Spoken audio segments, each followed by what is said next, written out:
Let's talk about heat transfer. When I am ready with you, you will know what heat conduction, convection and radiation is.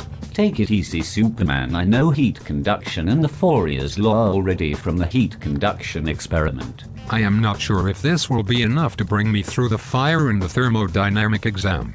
Tell me more. Be relaxed and keep an eye on the driving force for heat transfer in a system. But I thought heat transfer is a discipline of thermal engineering that concerns the generation, use, conversion, and exchange of thermal energy and heat between physical systems. Is this the end of the story? Heat transfer is classified into various mechanisms, such as heat conduction, convection, thermal radiation. My INET is telling me that heat conduction, also called diffusion, is the direct microscopic exchange of kinetic energy of particles through the boundary between two systems.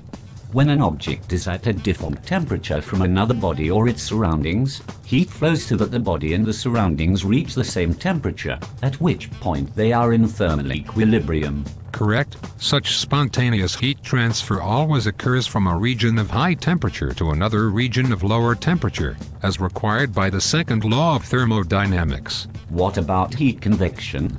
Does it occur when bulk flow of a fluid, gas or liquid, carries heat along with the flow of matter in the fluid? This knowledge will save me now from the flames, and so I go straight to the library to learn more and revise on this subject for the thermodynamic exam. Hasta la vista, baby.